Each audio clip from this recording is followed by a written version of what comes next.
નમસ્કાર. ચાલો આજે આપણે એસબીઆઈ સીબીઓ ભરતી 2026 વિશે બધી જ માહિતી મેળવીએ એકદમ સરળ અને સ્પષ્ટ રીતે.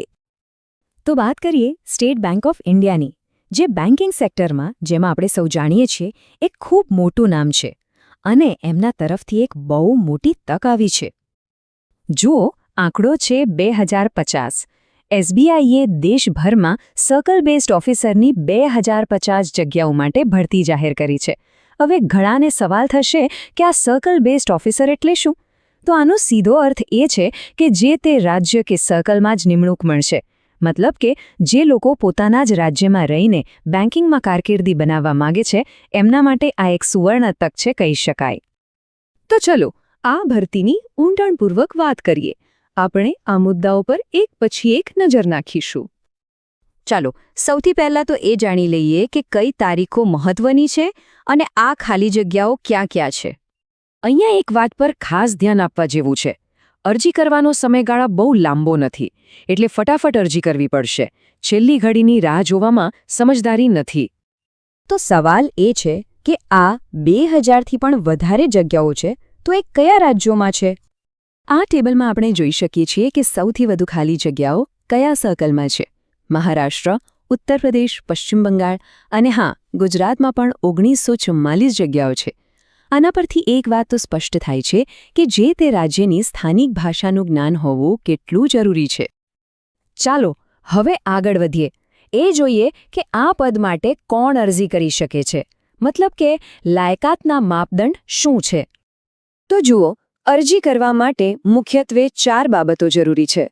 પહેલું, કોઈ પણ વિષયમાં ગ્રેજ્યુએશન. બીજું, ઉંમર 21થી 30 વર્ષની વચ્ચે હોવી જોઈએ.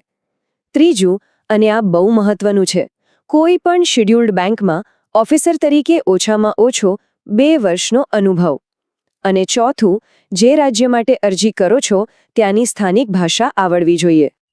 અહીંયા અનુભવની વાતને થોડી વધુ સ્પષ્ટ રીતે સમજીએ. આ 2 વર્ષનો અનુભવ ડિગ્રી પૂરી થયા પછીનો હોવો જોઈએ, અને એ પણ ઓફિસર તરીકેનો.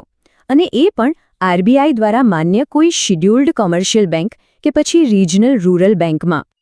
હા, સરકારી નિયમો પ્રમાણે અલગ અલગ કેટેગરીના ઉમેદવારો માટે ઉપલી વયમર્યાદામાં છૂટછાટ પણ છે, જેમ કે SC/ST માટે 5 વર્ષ અને OBC માટે 3 વર્ષ. આનાથી વધુ લોકોને તક મળી શકશે. ઓકે, તો લાયકાતની વાત તો થઈ ગઈ. હવે એ સમજીએ કે પસંદગીની આખી પ્રક્રિયા કેવી રીતે કામ કરશે. પસંદગી માટે મુખ્યત્વે 4 તબક્કામાંથી પસાર થવું પડશે. સૌથી પહેલાં ઓનલાઈન ટેસ્ટ, પછી ડોક્યુમેન્ટ વેરિફિકેશન, એ પછી ઇન્ટરવ્યૂ અને છેલ્લે લોકલ લેંગ્વેજ ટેસ્ટ. આખી પ્રક્રિયા એ રીતે ગોઠવવામાં આવી છે કે શ્રેષ્ઠ ઉમેદવારો જ પસંદ થાય. ઓનલાઈન ટેસ્ટનું માળખું કંઈક આ પ્રમાણે છે: અંગ્રેજી, બેન્કિંગ, જનરલ અવેરનેસ અને કમ્પ્યુટર એપ્ટિટ્યૂડ. કુલ 120 માર્ક્સ અને 2 કલાકનો સમય. પણ અહીંયા વાત પૂરી નથી થતી. આ ઓબ્જેક્ટિવ ટેસ્ટ પછી 50 માર્ક્સની એક વર્ણનાત્મક એટલે કે ડિસ્ક્રિપ્ટિવ ટેસ્ટ પણ હશે, એટલે એની તૈયારી પણ એટલી જ જરૂરી છે. હવે ફાઇનલ સિલેક્શન કેવી રીતે થશે? તો એમાં ઓનલાઈન ટેસ્ટ અને ઇન્ટરવ્યૂ બંનેના માર્ક્સ ગણાશે, પણ વેટેજ અલગ અલગ છે. ઓનલાઈન ટેસ્ટનું વેટેજ 75% છે, જ્યારે ઇન્ટરવ્યૂનું 25%, એટલે કે લેખિત પરીક્ષામાં સારો સ્કોર કરવો ખૂબ જ મહત્વનો છે. સારું, આટલી મહેનત પછી જો પસંદગી થાય તો પગાર અને અન્ય લાભો શું મળશે? ચાલો એના પર એક નજર કરીએ. શરૂઆતનો બેઝિક પગાર જ 48,480 રૂપિયા છે, અને એ પણ જુનિયર મેનેજમેન્ટ ગ્રેડ સ્કેલ 1 મુજબ. આ ઉપરાંત 2 એડવાન્સ ઇન્ક્રીમેન્ટ પણ મળશે, એટલે કે શરૂઆત ખૂબ જ સારી છે. અને હા, આ તો માત્ર બેઝિક પગારની વાત થઈ. એની ઉપર DA, HRA, મેડિકલ સુવિધા અને NPS જેવી ઘણી બધી સવલતો પણ મળશે. શરૂઆતમાં 6 મહિનાનો પ્રોબેશન પીરિયડ રહેશે, અને એ પછી પ્રમોશન માટે પણ એક સ્પષ્ટ પોલિસી હોય છે. તો હવે જ્યારે બધી માહિતી મળી ગઈ છે, તો અરજી કેવી રીતે કરવી? ચાલો એની આખી પ્રક્રિયા સ્ટેપ બાય સ્ટેપ સમજી લઈએ.